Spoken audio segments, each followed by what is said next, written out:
The Zaxian survey vessel Eternal Curiosity hung in geosynchronous orbit above Earth's southern hemisphere, its adaptive camouflage rendering it invisible to human detection systems. Chief xenobiologist Vensa adjusted her atmospheric suit's settings as she reviewed the latest readings from the planet below. Her crystalline eyes refracted light in patterns that indicated extreme distress to any other member of her species. "Another probe lost," she announced to the assembled research team. "That's the fifth one this week." Director Carl Wren, his metallic scales shifting from bronze to a concerned gray, leaned forward over the holographic display. "Cause of failure?" "You won't believe this." Vensa manipulated the last data stream received from the probe. It was eaten. The research chamber erupted in murmurs. Eaten probes were nothing new on Earth. Their previous missions had lost equipment to various terrestrial creatures before, but this was different. "By what species?" Carl Wren demanded. "A juvenile human." Vensa projected the final images captured by the probe. The recording showed a small human, what their research indicated was called a child, discovering the camouflaged probe in a wooded area. Instead of running away from the unknown object, the young human had examined it, dismantled it, and actually ingested some of the components. "Impossible," senior researcher Mira Fell's tentacles writhed in agitation. "The probe's outer shell is composed of nano-reinforced metalloids. No carbon-based life form should be able to digest it. Yet here we are." Vensa highlighted the chemical analysis from the probe's final moments. The child's saliva contained enzymes that began breaking down the shell almost immediately. "This is unprecedented." Carl Wren's scales shifted to a deep purple of contemplation. When the Galactic Scientific Council had assigned them to study Earth, they'd expected a routine survey of a Class 3 Deathworld. Every galaxy had a few planets where the conditions were so extreme that they produced unusually hardy life forms. But Earth was proving to be something else entirely. "Add it to the list," he commanded. Right alongside the human who survived being frozen for hours, the one who continued running with a broken skeletal support structure, and the group who willingly ingests capsaicin for pleasure. The list was getting longer every day. Humans didn't just survive on their death world. They seemed to actively seek out ways to challenge its deadliness. The concept was so foreign to the gathered scientists that they had initially assumed their instruments were malfunctioning. "There's more," Vensa continued. "The orbital satellites have detected increasing patterns of human activity around our previous probe landing sites. They're looking for us." The chamber fell silent. This was the nightmare scenario every xenobiological survey team dreaded: discovery by a pre-contact species. But humans weren't following any of the expected patterns. Instead of panicking at signs of alien technology or reporting it to their authorities, they were hunting for more. "Show me the pattern analysis," Carl Wren ordered. The holographic display shifted to a global map, highlighting hundreds of locations where humans had established what they called listening posts. The sophistication of these installations ranged from crude radio telescopes to quantum detection arrays that, by all rights, humans shouldn't have been able to develop yet. "They're not just looking," Mira Fell observed, her tentacles curling in concern. "They're preparing." "Preparing for what?" one of the junior researchers asked. "Us." Carl Wren's scales had shifted to the white of revelation. "They've known about us for longer than we thought. Every probe we've lost, it wasn't random failure. They've been studying our technology, learning our capabilities." Vensa pulled up another data set. "Look at their global communication networks. Hidden in their regular transmissions are patterns, complex ones. They're coordinating something on a planetary scale." The implications were staggering. Humans weren't just surviving on a death world. They had mastered it to such a degree that they could turn their attention outward. While the survey team had been studying humanity, humanity had been studying them back. "New contact protocol," Carl Wren announced. "We're shifting to full observation blackout. No more probes, no direct scanning. We watch from orbit only." But the Council demands detailed surface samples for classification. Mirafel protested, without probe data. The Council doesn't understand what we're dealing with. Carl Wren cut her off. These humans, they're not just Deathworld survivors, they're Deathworld conquerors, and they're getting ready to expand beyond their planet. As if to punctuate his point, the ship's sensors detected a massive energy spike from the planet's surface. A new human satellite was launching, but this one was different from their usual communication and observation platforms. Its trajectory would take it beyond their moon, carrying what appeared to be mining equipment. "They're not just looking for us," Vensa whispered. "They're coming to find us." The research team watched in stunned silence as the human vessel climbed higher, its primitive but effective propulsion systems burning with determined fury against the gravity well of their death world. They had all seen species take their first steps into space before, but never with such purpose. "Send word to the Council," Carl Wren ordered, his scales now pulsing with urgent patterns. "Earth needs to be reclassified. This isn't a Class 3 death world. We need a new classification entirely." "On what grounds?" Mirafel asked, though her tentacles were already composing the message. "Earth isn't just a planet that produces deadly life forms," Carl Wren explained, watching the human ship pass their hidden vessel. "It's a planet that produces life forms that make death worlds seem tame. And humanity is its masterpiece." As the research team scrambled to compile their findings, none of them noticed a small anomaly in their ship's sensor readings. A tiny discrepancy in the mass calculations, suggesting that something or someone might have taken advantage of their distraction to slip aboard. The game of observation was about to become far more interesting than any of them had anticipated. Specialist Maya Chen sat in complete darkness inside a maintenance shaft of the Eternal Curiosity her enhanced nervous system processing the alien ship's vibrations through her fingertips.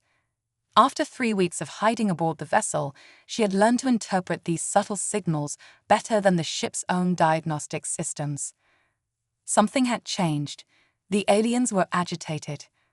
Through her neural interface, she transmitted data back to Earth using a quantum entanglement device no bigger than her thumbnail, technology that the aliens believed humanity was centuries away from developing. Target vessel increasing power to sensors. They suspect something, but haven't localized me yet. The response came instantly. Maintain observation. Phase 2 begins in 47 hours. Maya allowed herself a small smile. The Zaxians, for all their advanced technology, had fallen into humanity's most carefully laid trap. They had underestimated their quarry. Their mistake wasn't in studying Earth.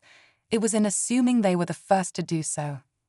In the ship's main research chamber, Chief Xenobiologist Venso was reaching a similar, if belated, conclusion. She stared at the historical data fragments scattered across her holographic workspace, each piece adding to a disturbing picture. "Director," she called out, her crystalline eyes pulsing with urgency. "You need to see this." Carl Wren glided over, his scales now a deep midnight blue of focused concentration. "What have you found?" Inconsistencies in human technological development. Venso manipulated the display, showing a timeline of human advancement. "Look at these jumps. They're not random or driven by necessity. They're deliberate."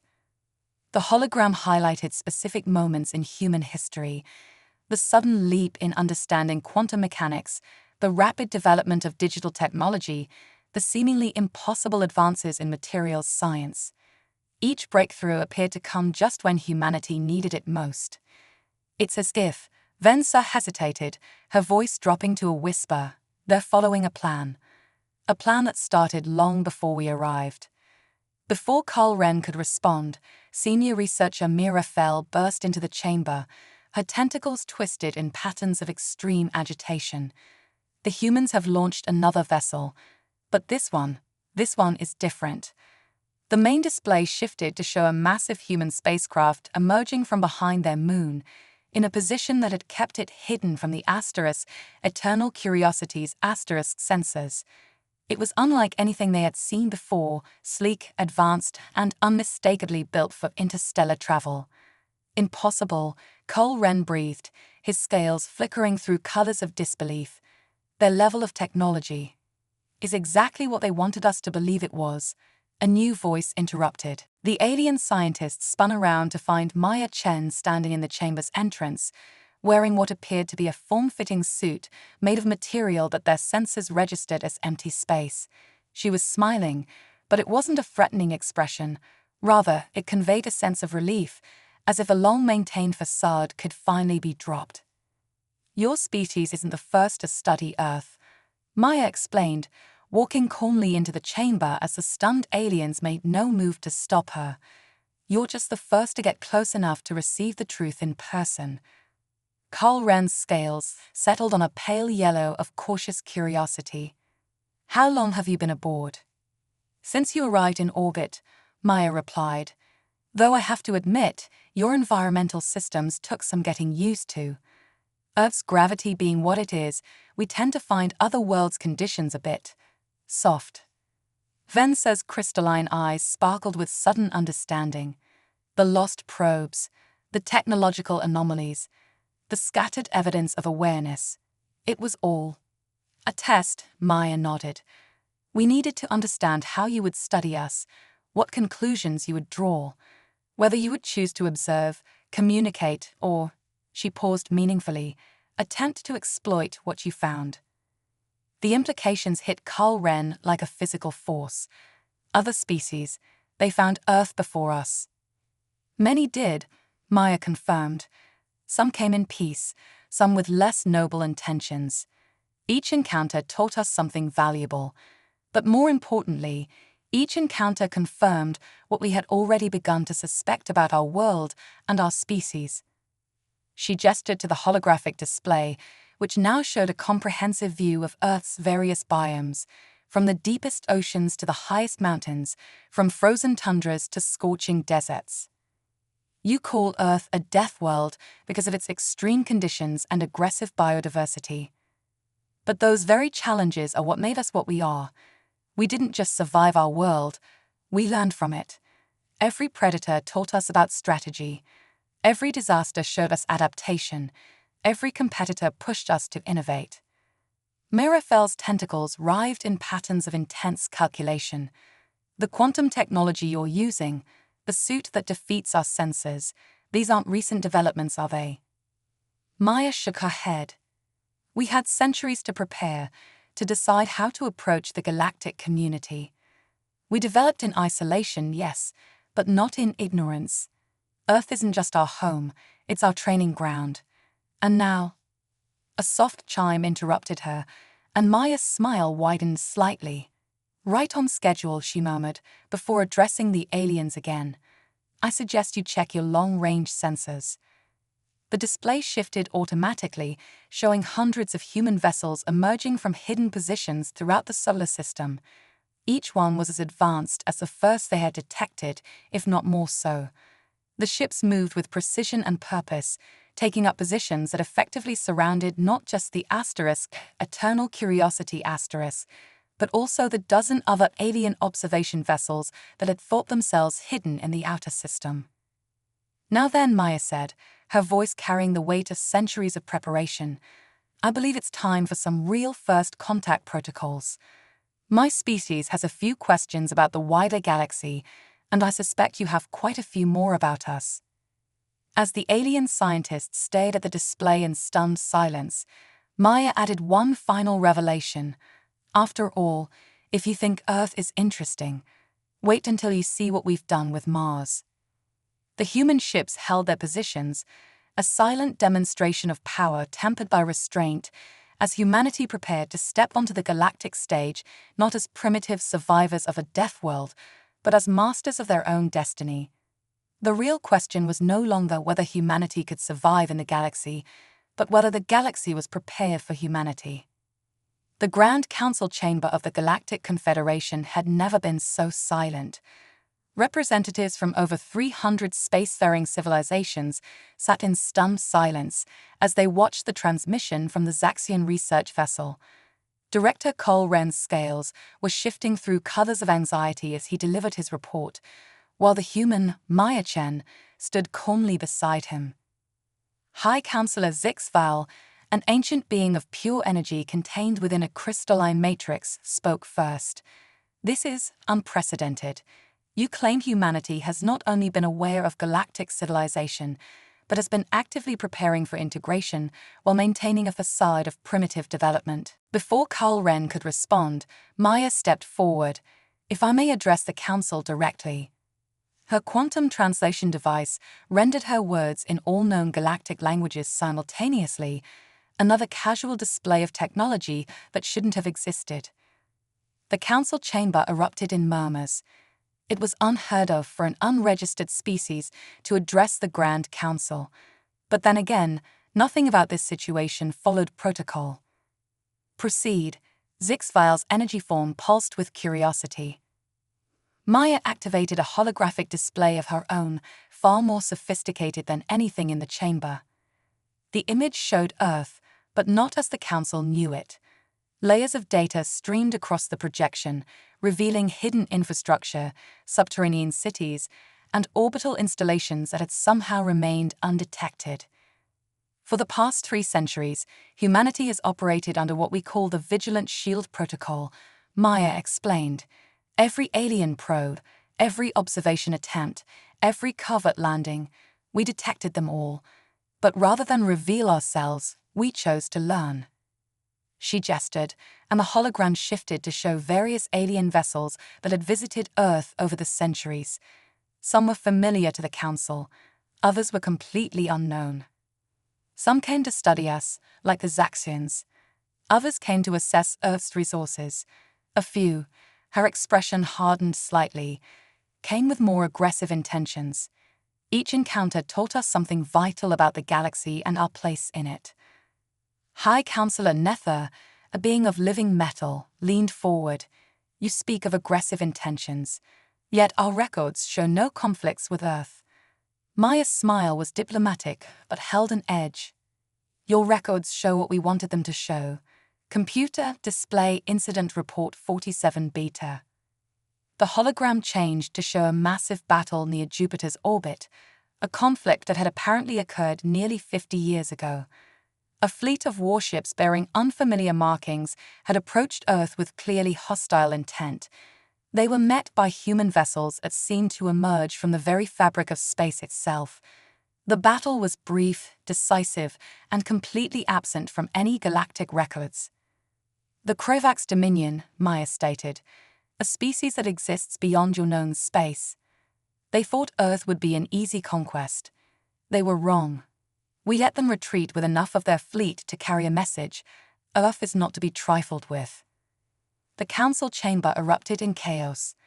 The Krovax were unknown to them, which meant humanity had been dealing with threats from beyond even the Confederation's considerable reach. Zixvile's energy form pulsed rapidly. "Why reveal yourselves now?" "Because the galaxy is changing," Maya replied. "We've detected movement in the void between galaxies. Something is coming, something that will affect us all. Humanity believes the time for isolation has passed." She manipulated the hologram one final time, showing a vast network of human installations and outposts extending far beyond Earth's solar system. "We didn't just prepare for contact, we prepared to be defenders. Earth isn't just a death world, it's a fortress world.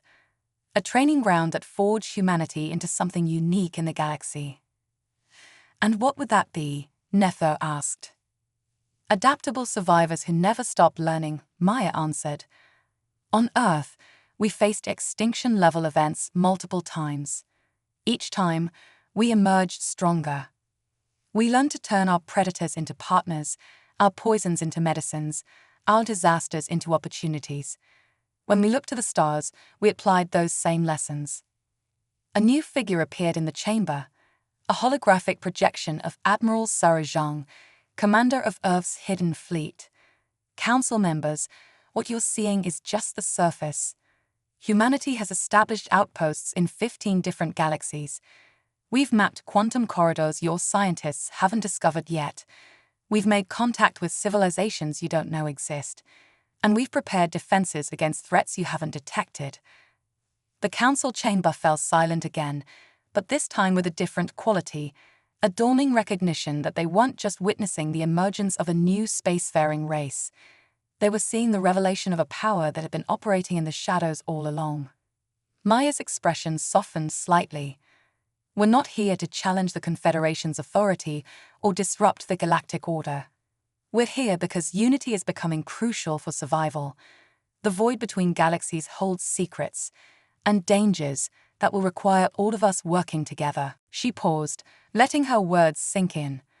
Earth was called a Deathworld because life there had to be stronger, faster, smarter to survive.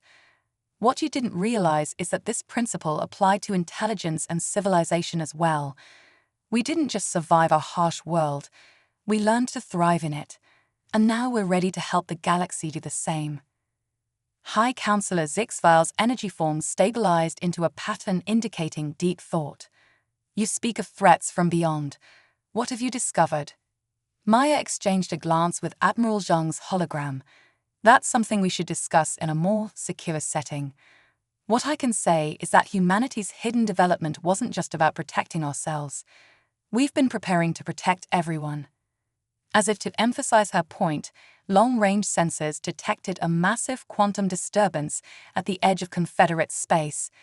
The Council's displays showed something impossible, a human vessel larger than anything they had ever seen, emerging from what appeared to be a fold in space-time itself. That, Maya said quietly, is the Guardian, Earth's first contribution to galactic defense. Because some threats can't be fought with conventional weapons or standard tactics. Sometimes you need a perspective forged on a death world, a perspective that sees impossible odds as just another challenge to overcome. The council members watched in awe as the Guardian took up position at the galaxy's edge, a silent sentinel protecting against threats they hadn't even known existed. Humanity had emerged not just as survivors of a harsh world, but as guardians of a harsh universe.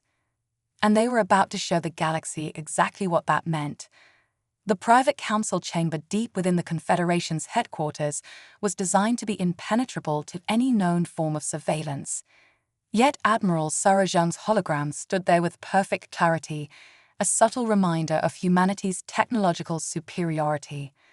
Before her, the highest-ranking members of the Confederation waited to hear about the threat that had driven humanity into the open. 17 years ago, Zhang began, her hologram manipulating a complex display of the intergalactic void. We detected something our scientists called shadow matrices moving between the galaxies. At first, we thought they were natural phenomena, dark matter formations, perhaps. We were wrong. The display showed massive, barely visible structures like ink floating in black water. They moved with undeniable purpose. Let me be clear, Maya Chen added from her position beside the hologram. What we're dealing with isn't just an advanced civilization. It's something that evolved in the void itself, a form of life that exists in dimensions we barely understand. High Counselor Zixval's energy form flickered with concern. How did you discover this when our combined civilizations detected nothing? Because we were looking in the right places for the wrong reasons, Maya explained. She gestured, and the display shifted to show Earth's history of mass extinctions. Every major extinction event on Earth wasn't just a natural disaster. They were tests. The assembled council members watched as data streamed across the display, showing correlations between Earth's extinction events and subtle gravitational anomalies in the void. These beings, we call them void architects. They've been seeding galaxies with evolutionary catalysts for billions of years. Admiral Zhang continued. Earth wasn't just a death world by chance. It was deliberately engineered to be one. The revelation hit the council like a physical force. High Counselor Nethler's metallic form resonated with shock. You're suggesting these entities created death worlds intentionally. For what purpose? To create species capable of surviving what's coming, Maya answered grimly. She activated a quantum storage device, projecting a recording that made several council members recoil in instinctive fear. The recording showed a human deep space research station at the edge of the Andromeda Galaxy. As they watched, a shadow matrix passed nearby. The station's advanced sensors captured what happened next. Reality itself seemed to fold and twist, dimensions bleeding into each other in ways that defied comprehension. The void between galaxies isn't empty, Admiral Zhang explained. It's an ecosystem, one that occasionally intersects with our reality. The void architects evolved there, but they're not alone. There are predators in the dark between stars, predators that are running out of prey in their own domain and beginning to look toward our galaxies. Maya took over the briefing. Earth wasn't the only Deathworld created by the void architects, but we were the most successful experiment. Our planet's harsh conditions, combined with humanity's unique adaptability, created something unprecedented, a species that could comprehend and potentially survive multi-dimensional warfare. She brought up another display, showing the Guardian vessel in detail. This ship isn't just a defensive platform, it's a prototype designed to operate in spaces where our physics breaks down. The crew are volunteers who've undergone extensive genetic and cybernetic modifications based on our understanding of void dynamics. How? Zixfile's energy form pulsed with disbelief. How did you achieve this level of advancement in secret? Admiral Zhang's hologram smiled grimly. We had help. The void architects didn't just create Deathworlds and walk away. They left tools, knowledge. Most species would find that artifacts incomprehensible, even deadly. But humans from Earth, we were built to understand them. The display shifted again, showing vast structures hidden in dimensional pockets throughout Earth's solar system, ancient installations that defied conventional physics. Every time humanity faced extinction, Maya explained, we didn't just survive by chance. We were guided towards specific evolutionary paths. Our pattern recognition, our ability to adapt to almost any environment, our capacity to comprehend concepts that should drive us mad. These weren't accidents. We were designed to be guardians. Suddenly, alarms blared throughout the chamber. The Guardian vessel had detected something massive emerging from the void. Admiral Zhang's hologram turned sharply, receiving data through channels the Confederation couldn't detect. It's happening sooner than we predicted, she announced. A void predator is attempting to breach into our space-time. The Guardian is moving to intercept, but this is just the beginning. Maya faced the Council, her expression deadly serious. We need to act now. Humanity has the knowledge and the capabilities, but we can't defend every galaxy alone. We need the Confederation's combined resources, and we need them immediately. She brought up one final display, detailed plans for defending against multi-dimensional incursions.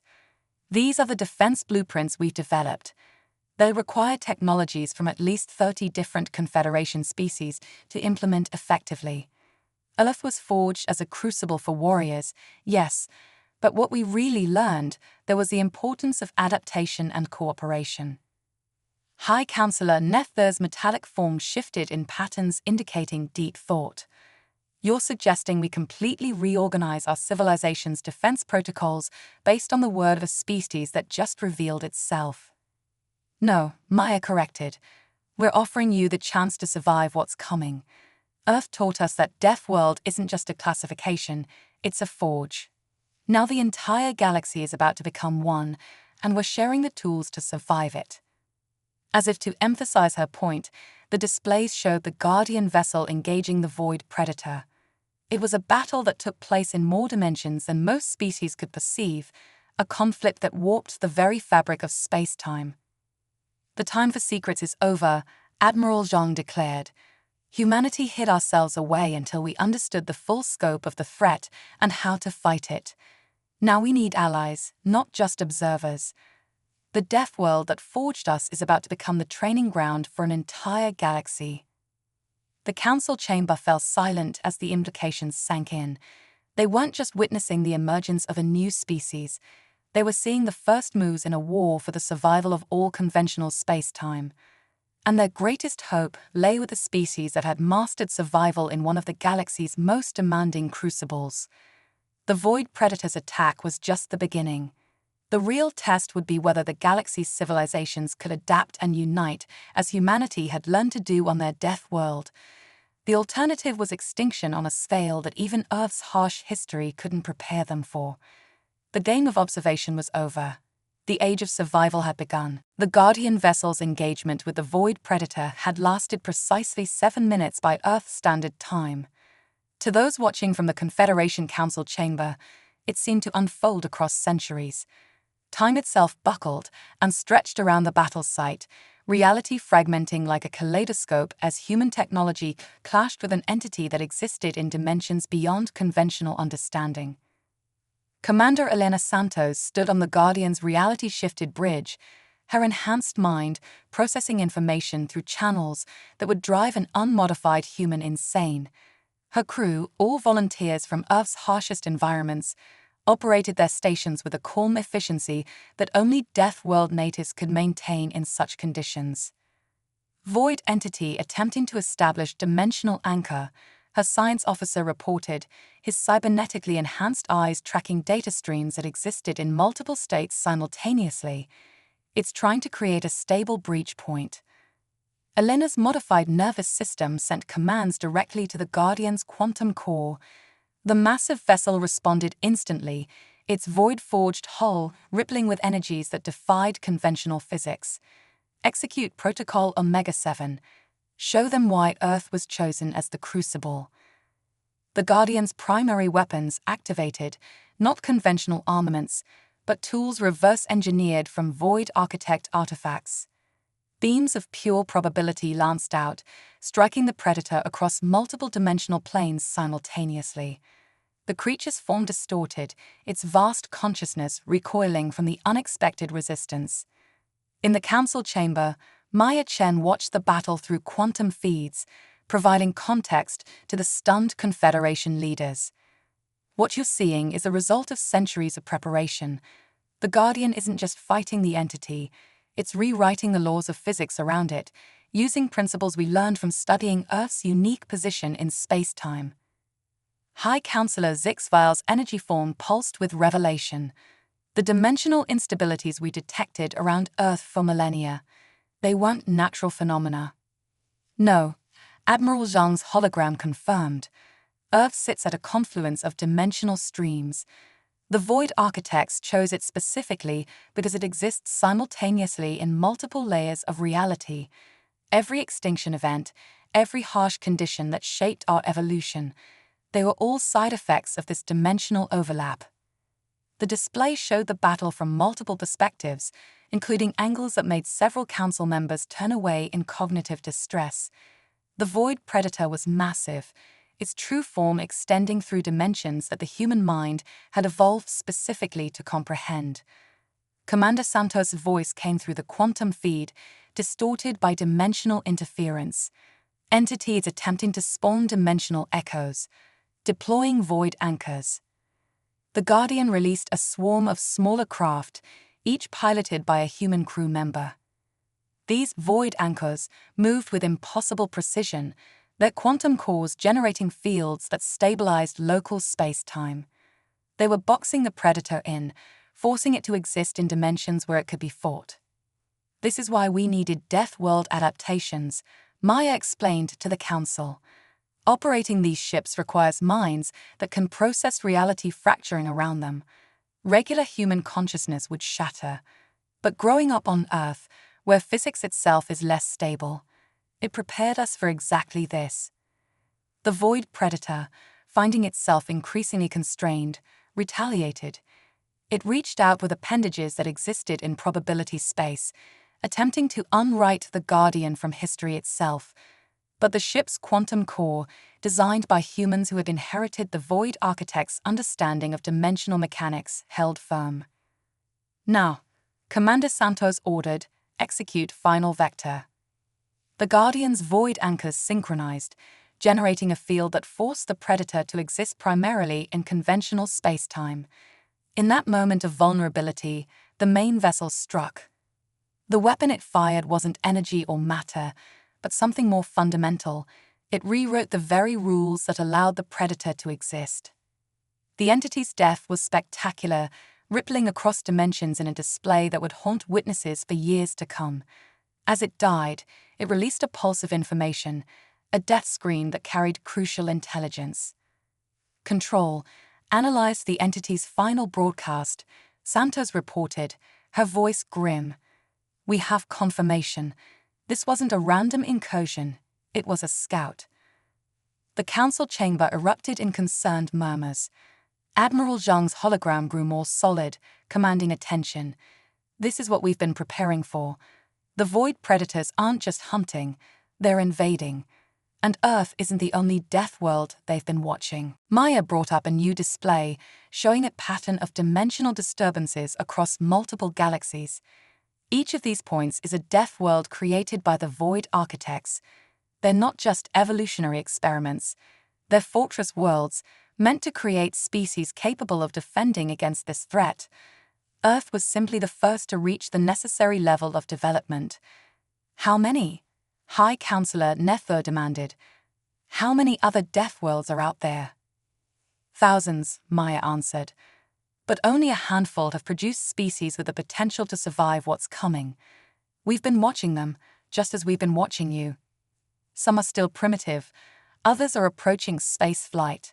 A few," she paused meaningfully, "a few might be ready to join us." Commander Santos' voice cut through the discussion.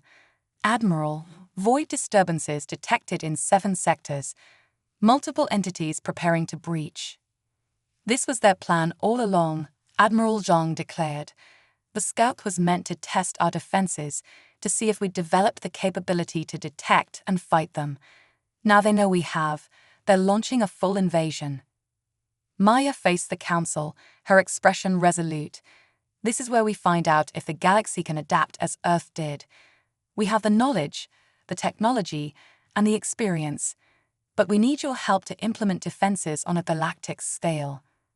She brought up detailed schematics, designs for void shields, quantum cores, and dimensional stabilizers that could be manufactured using combined Confederation technology.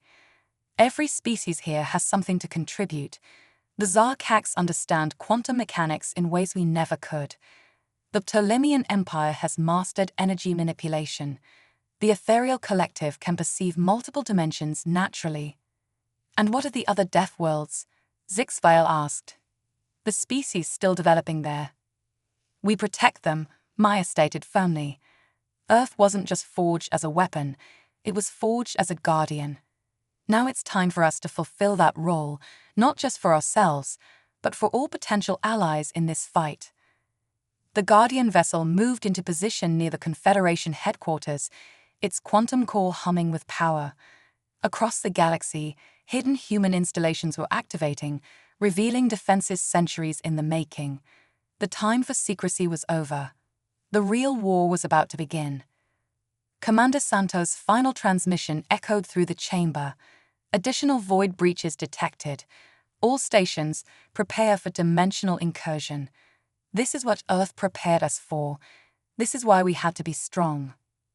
The Deathworld that had forged humanity was about to become the template for galactic survival. The only question was whether the rest of civilization could adapt quickly enough to survive what was coming through the void. The age of observation was over. The age of evolution had begun. In the 3 months since the Void Predator Scout's destruction, the galaxy had changed more than it had in the previous millennium. The Confederation's Grand Assembly Hall, once a place of diplomatic protocols and careful negotiations, had been transformed into a military command center unlike any in known space. Dr. Maya Chen stood before the combined fleet commanders of 30 different species, her quantum interface projecting tactical data across multiple dimensional planes. Behind her, a massive display showed hundreds of void breach points being monitored across 3 galaxies. "The adaptation protocols are proceeding faster than expected," she reported. 17 Deathworld species have been successfully contacted and integrated into the defense network. Their unique evolutionary advantages are proving remarkable. The display shifted to show footage from recent engagements. A void predator attempting to breach near the Carina Nebula was being engaged by ships crewed by the Chronax, a species from a high-gravity Deathworld whose natural ability to perceive quantum fluctuations made them perfect void scouts. Alongside them, vessels piloted by the silicon-based Darrens evolved under their sun's deadly radiation, deployed weapons that could disrupt dimensional stability itself. Admiral Zhang's hologram appeared, her form now incorporating void tech enhancements that let her exist partially in dimensional space. The architect's plan is becoming clear. Each Deathworld was designed to produce species with specific adaptations we'd need for this war. Earth wasn't just the first. We were meant to be the coordinators, the ones who could understand and unite these different evolutionary paths. High Counselor Zixval, whose energy form had been modified with human-designed quantum stabilizers, pulsed with agreement. The speed of adaptation among Confederation species has been extraordinary. Technologies that should have taken decades to implement are being deployed in weeks. Because we're all evolving, Maya explained, bringing up new data streams. The void incursions aren't just an invasion, they're changing the fundamental nature of our reality. Conventional space is becoming more like the void, and we're all being forced to adapt or die, just like on Earth. The display showed statistics that would have been impossible just months ago. Confederation species were developing new capabilities at an unprecedented rate. Exposure to void energies, combined with controlled applications of Deathworld environmental factors, was accelerating evolution across the galaxy. Commander Elena Santos' voice came through the quantum network, her consciousness now distributed across multiple Guardian-class vessels. New breach detected in the Sagittarius arm, but this one's different. Pattern suggests it's not a predator. The assembly watched as a massive form emerged from the void. Unlike the predators, this entity moved with purpose and precision. Its very presence seemed to stabilize local space-time rather than disrupt it. A void architect, Maya breathed. They're finally making direct contact. The entity's arrival triggered quantum beacons that humanity had discovered and restored over centuries of secret preparation. Ancient machines, hidden in dimensional pockets throughout the galaxy, hummed to life. The architect's consciousness reached out, touching the minds of all assembled through channels that Deathworld evolution had prepared them to comprehend. The crucible is complete.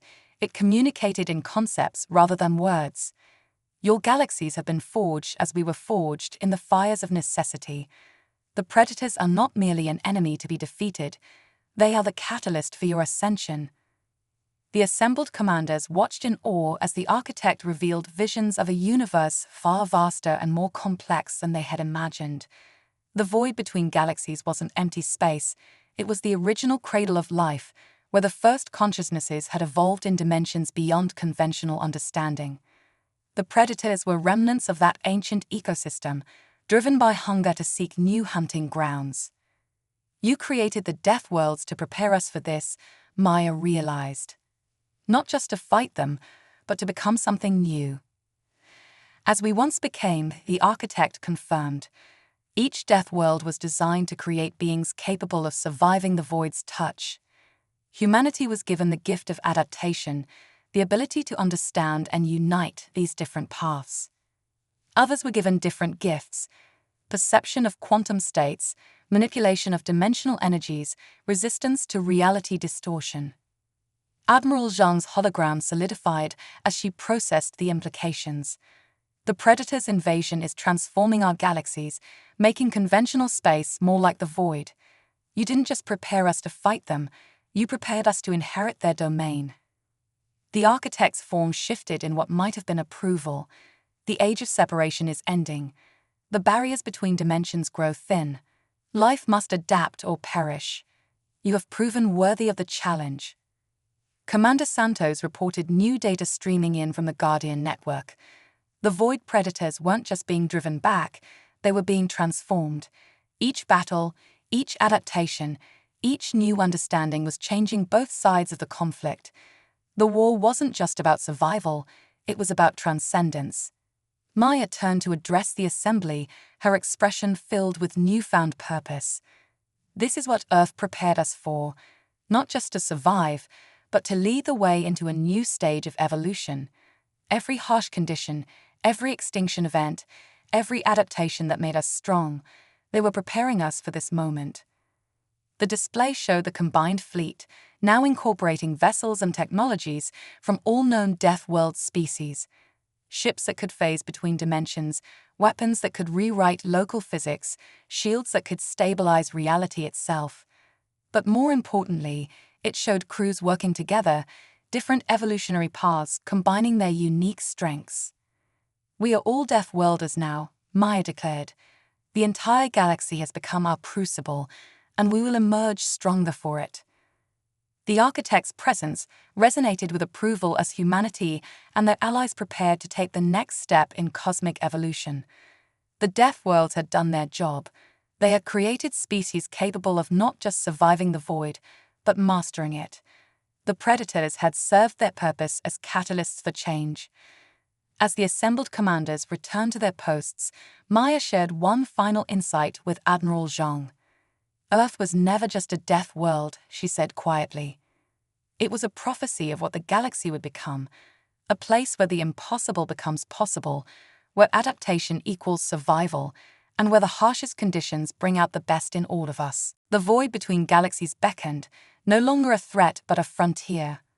Humanity had emerged from their Deathworld crucible not just as survivors or warriors, but as guides for an entire galaxy's transformation. The real evolution was just beginning. And somewhere, in dimensions beyond normal perception, the Void Architects watched with satisfaction as their greatest experiment reached its final stage. The Deathworlds had done their work. Life would not merely survive, it would transcend. The age of isolation was over. The age of unity had begun.